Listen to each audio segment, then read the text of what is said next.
Assalamualaikum warahmatullahi wabarakatuh. Jumpa lagi kita di perkuliahan gambar mesin 1 pada pertemuan ke-6 dengan materi kita adalah pemberian ukuran atau dimensi. Pemberian ukuran atau dimensi ini adalah syarat utama dalam gambar mesin. Karena tanpa adanya ukuran atau dimensi, maka gambar kita tidak akan memberikan informasi yang mencukupi terhadap benda yang kita gambar. Baik, mari kita ikuti perkuliahan kita kali ini. Oke, baik. Pada pertemuan ini topik kita adalah tentang penunjukan ukuran atau dimensi.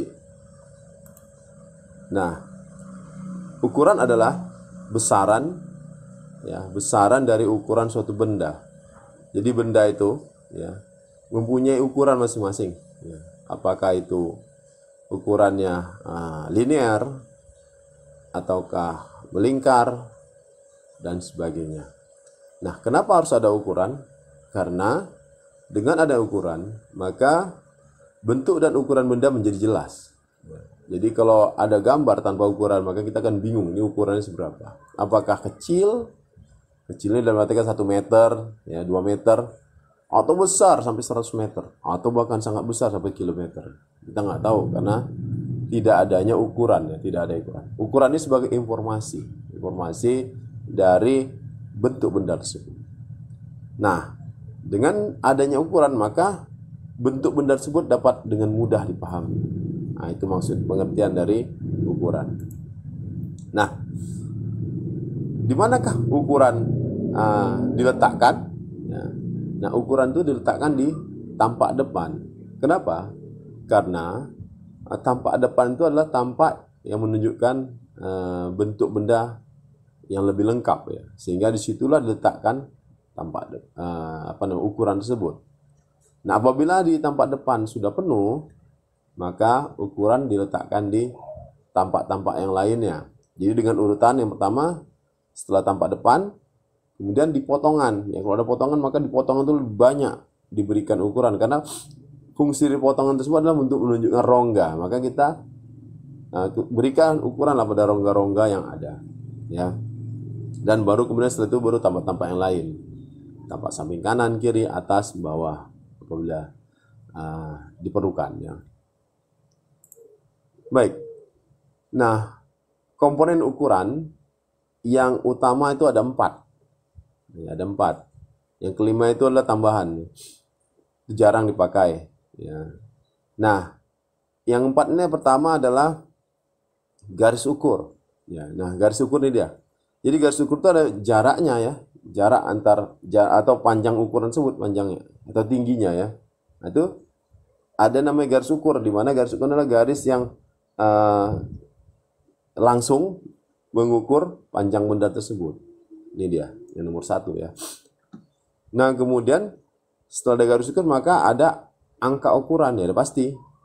Sekedar garis ukur tanpa angka ukuran maka informasinya nggak ada, nggak kesampaian gitu, Nah, ini dia. Jadi ini komponen kedua. Nah, komponen ketiga adalah garis batas. Harus ada garis ukur itu, harus ada batasnya, Jangan tidak ada batasnya. Jadi harus ada batasnya sehingga jelas batas samping kanan kirinya atau atas bawahnya. Nah, kemudian baru yang keempat adalah simbol. Bisa pakai simbol, bisa enggak, tapi jelas itu ada simbol. Simbol itu menunjukkan bahwasannya bentuknya seperti sesuai dengan standarnya. Misalnya seperti ini tanda diameter, maka diberikan simbol tanda diameter seperti ini. Berarti gambar yang peta ini, yang kita lihat seolah-olah peta, itu sebenarnya adalah silinder, lubang. Nah, kemudian ini ada R, jari-jari ini dia. Yang jari-jari, radius, dan seterusnya. Nanti ada chamfer, ada T ketebalan, Baik. Nah, jadi bagaimanakah penulisan angka ukuran atau dimensi? Nah, penulisan angka dan ukuran itu harus posisinya horizontal atau vertikal. Ya, nah, horizontal itu yang utama. Nah, kalau dia horizontal, dia harus bisa dibaca dari bawah ke atas. Nah, jadi kita baca dari bawah ke atas gini. Bukan terbalik ya, bukan atas ke bawah. Nah, jadi kita harus bisa terbaca dengan benar ya, 59. Jangan terbalik ya. Nah, gitu. Kemudian untuk yang vertikal harus bisa terbaca dari kanan ke kiri. Jadi kita baca dari sini. Di sini 36. Jadi kalau angkanya terbalik misalnya 38 ya, 38. Jadi kalau angka terbalik 38 seperti ini salah. Kenapa? Karena dari sini sebenarnya tidak bisa terbaca. Ya, tidak bisa terbaca dengan benar ya, dengan benar. Kalau terbaca sekedar tahu aja ya, cuma itu salah gitu. Yang benar berdasarkan aturan adalah seperti ini. Itu untuk vertikal. Nah, kemudian sementara kadang-kadang di dalam penggambaran benda atau objek ada benda-benda atau ukuran yang tidak vertikal atau horizontal, maka dia pembuatannya seperti ini. Ini kalau udah miring ya, semua boleh kecuali dihindarkan 30 derajat ini. Dihindarkan kalau bisa ukurannya. Nah, kalau ada juga ini maka kita pakai garis bantu. Nah, kemudian untuk sudut ya, hitungan sudut. Jadi hitungan sudut boleh seperti ini. Ya, boleh dia di atas garis ukur atau di samping seperti ini. Nah, boleh. Ini dua ini. Vertikal ini seperti ini vertikal ya, atau mengikuti garis ukur ya. Nah, kita lanjut ke spesifikasi ukuran. Nah, jadi kalian dalam menuliskan ukuran itu tidak bisa sembarangan ya. Tidak bisa sembarangan. Itu harus ada aturannya. Nah, pertama, tinggi ukuran harus tingginya 3,5 mm. 2 sampai 3,5 mm. Jadi jangan besar-besar ya. Jangan kalian buat sampai 1 cm, nggak boleh. Nah, jadi ini tinggi ukuran. Nah, kemudian jarak antara angka dan garis ukur, jadi nih angka dan garis ukur nih, itu 1 mili. 1 mili. Ya, jadi minimal 1 mili. Jadi jangan dekat kali dan jangan terlalu jauh sekali. 1 mili. Kemudian panjang anak panah, ini anak panah. Jadi wajib kasih anak panah ya. Ini menunjukkan batas ya, menunjukkan batas ukurannya. Itu panjangnya 2 mili. 2 mili. Jadi jangan suka-suka kalian buat yang penting cantik besar-besar ya. Atau diukir-ukir nggak ada gunanya. Ya. Kemudian lebarnya adalah 2/3 mm, jadi kecil aja. Jadi seperti 2/3-nya ya. Kemudian tanda panah ukuran harus diruncingkan dan dihitamkan. Jadi jangan ada yang buat tumpul ya, atau melebar buat dibesar gini, itu salah. Dia harus runcing kemudian tebal, dihitamkan. Nah, kemudian kelebihan ini kelebihan garis ukur terhadap kelebihan garis batas terhadap garis ukur itu maksimal 2 mili. Jadi jangan terlalu panjang kali batasnya. Ya, ini buat ini kan ada batasnya nih. Lebihannya ini hanya 2 mili aja. Ya, lebihannya. Ini juga lebihannya hanya 2 mili aja, nggak boleh lebih. Nah, kemudian jarak garis ukur terhadap garis benda. Jadi nih, maksudnya, ini garis ukur terhadap benda. Ini kan garis ya, garis benda. Ini jaraknya 1 cm. Jadi jangan terlalu dekat kalian buat. Rapat kali, jangan. Atau terlalu jauh sekali kemari, ya, itu juga nggak boleh. Jadi dia harus 1 cm minimal. Atau 10 mili. Ya, kemudian kalau garis ukurnya bertingkat seperti ini ya, bertingkat dan ya, tingkat 1, 2, 3. Nah, maka jarak antar tingkatnya adalah 1 cm. 1 cm. Jadi kan ukur 1 cm, jangan terlalu dekat dan jangan terlalu jauh. Nah, Baru kemudian apabila, nah ini kalau ukurannya terlalu dekat, maka anak panah nggak akan cukup. Untuk itu maka anak panah boleh diganti dengan titik, titik dihitamkan. Ya. Itu spek ukuran. Nah, dalam gambar teknik ukuran ya itu tidak boleh menggunakan tulisan tangan. Jadi kalian harus menggunakan mal yang tinggi, hurufnya itu 3,5 mili. Itu ada jual. Kalian ukur aja. Kalau tinggi 3,5 mili itulah yang kalian pakai. Dan itulah nanti akan kalian gunakan dalam menggambar teknik ya. Dalam membuat tugas ya. Nah, itu pakai mal yang 3,5 mili. Tingginya ya, tinggi ukuran, bukan lebar lubang ya enggak. Atau lebar atau diameter pensil mekanik ya enggak, tapi tinggi ukurannya. Jadi ambil roll, kalau kalian beli kalian ukur 3,5 2 atau 3,5 3 mili atau 3,5 mili kalian ukur. Kalau sekitar segitu, oke, berarti itu boleh kalian.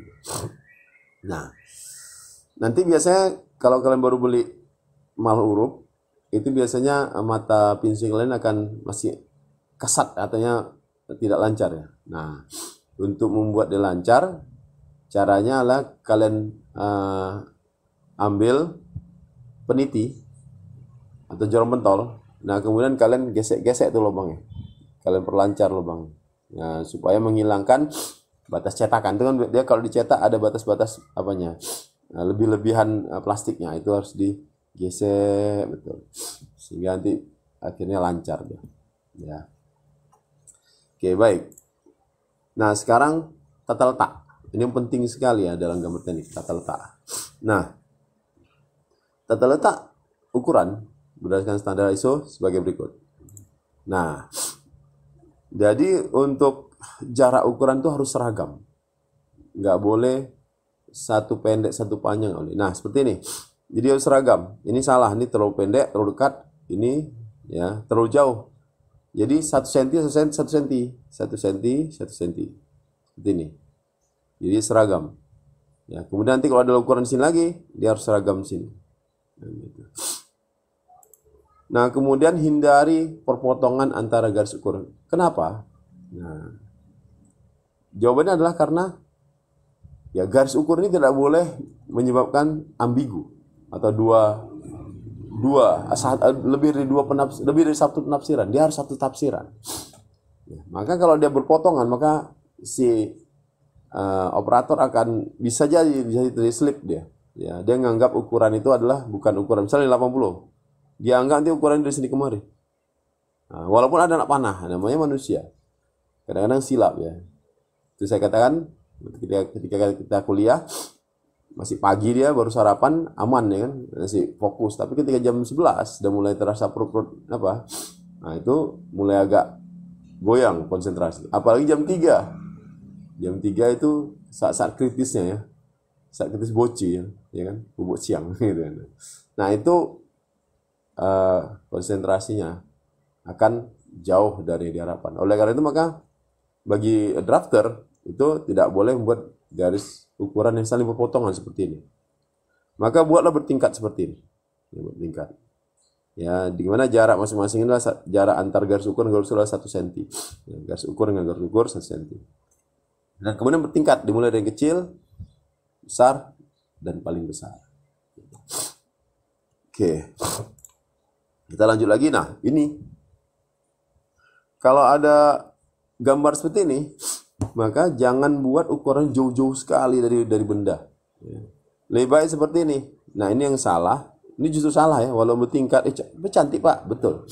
Jadi bukan cerita cantiknya sekarang. Kita cerita bagaimana informasi ukuran ini tersampaikan. Jadi alangkah baiknya kalau buat seperti ini. Ya, tidak memotong, ya tidak saling memotong ya. Ini tidak ada potongan antara garis ukur ya. Nggak ada. Dia langsung sini, misalnya nih, diameter ini oke, ini di luar ya, oke. Ini. Kemudian yang ini langsung di kemari. Sehingga si operator akan langsung baca, oh segini. Jarak diameter ini adalah ini. Kemudian ini kemari, ini dia. Dalam juga langsung, nah seperti ini ya dalam. Jadi nggak seperti ini, mau panjang sekali. Bisa terjadi kesalahan penafsiran. Ya, itu. Jadi kalau ketemu gambar-gambar seperti ini, maka lebih baik langsung di tempatnya. Tapi dengan syarat usahakan jangan sampai berpotongan garis ukurnya atau garis batasnya. Baik. Kemudian kalau ada ukuran seperti ini, lebih baik ukuran dikelompokkan seperti ini ya, lebih cantik dia. Ya. Lebih baik. Jadi panjang suruh 80, kemudian baru ini kemari. Nah, sehingga kita bisa hitung, bisa ukur. Ya. Sini. Lanjut lagi. Jadi, nah, kembali seperti tadi. Nah, jadi gini, gambar teknik itu sebenarnya erat hubungan dengan permesinan, proses permesinan. Sehingga nanti ketika operator tukang bubut mengerjakan, seperti ini, benda seperti ini ya, ini kan bubut nih ya, maka dia akan langsung bisa mengeksekusi bagian mana ya, atau ukuran mana yang disiapkan untuk eksekusi. Jadi misalnya ini dibubut dari sini ya, dari sini, maka dia lebih baik akan ngasih ukuran dari sini kemari ya, dari kiri ke kanan, ketimbang dia ngasih ukuran dari kanan ke kiri. Itu kan kurang informatif seperti ini. Yang dibutuhkan dia apa? Panjang ini kan, maka kita kasih ini, kita kasih ini. Nah, ini panjang, berarti 30 mili panjangnya. Maka dia akan bor masuk ya sejauh 30. Nah, kemudian lanjut dia akan bor lagi ke dalam lagi 60 dengan beda diameter. Nah, pemberian atau pembubuhan ukuran seperti ini lebih informatif ketimbang yang ini, yang pertama ini. Ini dia harus hitung lagi, bisa silap ya, bisa silap. Kalau ini udah pasti. Jadi ketika kalian gambar, kalian harus bisa memberikan ukuran yang pasti sehingga operator tidak salah tafsir. Ya. Oke, mudah-mudahan kalian bisa memahaminya. Nah, selanjutnya garis ukur itu tidak boleh sejajar dengan garis benda. Maksudnya apa ini dia? Misalnya ada lubang nih, ada tapping. Panjangnya 25 mili. Nah, kalian tidak boleh buat gini, sejajar gini. Nanti kenapa? Karena nanti bisa jadi. Nah, itu karena kita manusia. Ini dianggap adalah benda juga. Padahal enggak, ini lubang. Ya, lebih baik kalian turunkan seperti ini. Itu boleh. Atau naikkan seperti ini. Nah, itu boleh. Ya. Nah, ini juga, ini salah. Ada ukuran seperti ini, tappingnya di pinggir. Kalian buat gini ukurannya. Oh, salah. Nggak boleh. Karena nanti bisa dianggap ini sebuah benda. Padahal enggak ya kan. Nah, lebih baik kalian buat seperti ini. Dipanjang ini satu, ini di dalam. Atau sebaliknya. Nah, gitu. Sehingga nampak perbedaan dan nampak bentuk bendanya. Gitu ya. Baik. Terakhir, untuk tanda diameter dan radius ya. Nah, tanda diameter dan radius ini banyak kesalahan mahasiswa adalah asal bubuhkan aja. Banyak seperti ini dibubuhkan nih.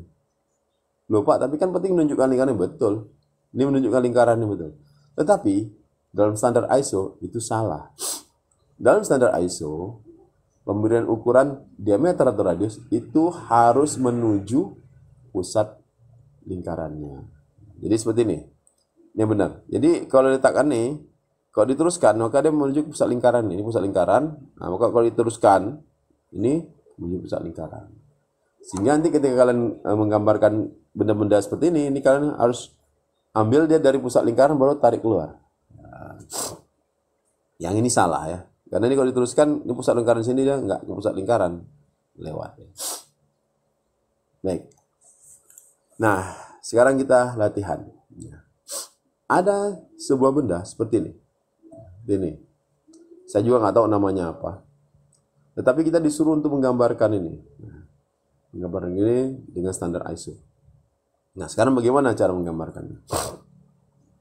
Pertama, syarat utama adalah kita tentukan tampak depan. Ya, di setiap semua gambar teknik, baik proyeksi Amerika maupun Eropa, tetap pertama yang ditentukan adalah tampak depan. Konsep tampak depan kita kemarin yang telah saya jelaskan pada pertemuan proyeksi adalah tampak depan adalah tampak yang mewakili bentuk benda secara keseluruhan. Ya. Nah, maka kalau kita lihat di sini, saya akan memilih tampak depan itu dari kiri sini. Jadi lihat dari sini ke arah sini. Ya. Sehingga ini tampak depannya, baru ini samping kanan, sana samping kiri, baru dari sini atas. Ya. Nah, kemudian kita gambarkan seperti ini. Nah, ini ya. Jadi saya gambarkan seperti ini. Ini tampak depannya. Ya, tampak depannya. Kemudian saya gambarkan tampak samping kanannya. Kemudian saya gambarkan tampak samping kirinya.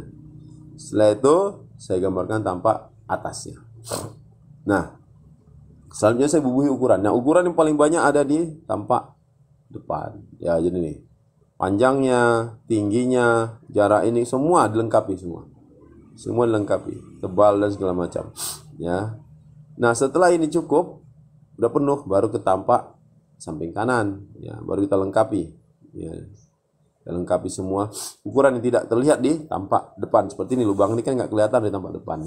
Maka kita berikanlah ya di sini. Nah, demikian juga tampak kiri. Ya. Nah, kalau tampak kiri dengan kanannya mirip, tampak kiri nggak perlu kita buat, cukup kanan aja. Nah, kemudian tampak atas, ya tampak atas juga perlu karena kita perlu lebar ya. Di sini kan nggak kelihatan. Oke, di sini kelihatan, tapi di sini kan ada lagi yang mungkin tak terlihat. Seperti ini lubang ini nggak terlihat di tampak depan dan tampak samping kanan nggak kelihatan, tapi dari atas kelihatan. Ya, nah gitu.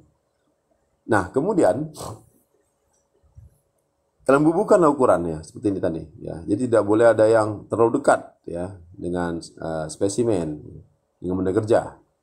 Dan kemudian kalau ada ukuran bertingkat seperti ini ya, buatlah jarak 1 cm ya antar garis ukurnya dan seterusnya ini. Nah, yang terpenting adalah ketika kalian gambar itu benda kalian ini harus seolah-olah memenuhi seluruh ruangan ini, walaupun hanya 3 benda, tiga tampak. Tapi ini harus posisinya bisa terlihat seolah-olah memenuhi lembar kerja kalian yang A3 itu. Ya, jadi ketika nanti kalian dapat tugas gambar dari saya, maka kalian harus buat seperti ini kira-kira tata letaknya ya, tata letaknya. Sehingga kelihatan benda itu memenuhi seluruh.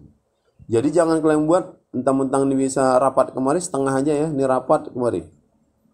Kemudian sini kosong. Nah, itu salah. Ya, di sini bisa main bola gitu kan, nggak boleh. Jadi dia harus harmonis, harus tata letaknya harus baik, harus seolah-olah memenuhi seluruh ruang kerja atau lembar kerja. Nah sekarang ini bukan tugas ya, silakan dilatih untuk latihan di rumah. Ini bagaimana kalau ada benda seperti ini? Ya, nah ini. Nah, kita diminta untuk menggambarkan benda tersebut ya dan dilengkapi ukuran. Nah, maka yang pertama kalian harus tentukan adalah tampak depan. Setelah kalian tentukan tampak depan, nah baru kemudian kira-kira tampak apa aja lagi yang diperlukan. Pak, hanya 2 aja nggak apa-apa. Kalau emang dengan 2 tampak itu bentuk ukuran sudah terlihat, nggak ada masalah. Nah, tinggal sekarang kalian gambarkan di kertas A3 dan dengan syarat tadi harus memenuhi seluruh lembar kerja. Baik, demikianlah kuliah kita kali ini. Demikianlah perkuliahan kita kali ini pada pertemuan ke-6 ini dengan topik ukuran ya, pemberian ukuran atau dimensi, di mana topik ini sangat penting sekali dalam gambar teknik karena merupakan komponen utama dari gambar teknik ya. Gambar teknik tanpa ukuran maka tidak ada informasi yang bisa diberikan ya. Karena apa? Karena tidak ada kejelasan bentuk dari ukuran tersebut. Oleh karena itu saya berharap kalian mau mempelajari lagi ya, memahami lagi video ini, dan kemudian apabila ada yang kurang paham silakan cari informasi dari referensi lain yang berkompeten ya, yang kompeten. Jangan cari informasi yang salah.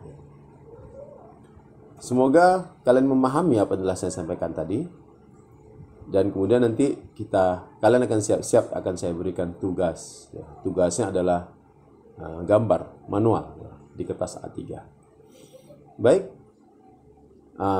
tetap semangat ya, tetap semangat dan tetap belajar keras. Terima kasih. Billahi taufik wal hidayah. Wassalamualaikum warahmatullahi wabarakatuh.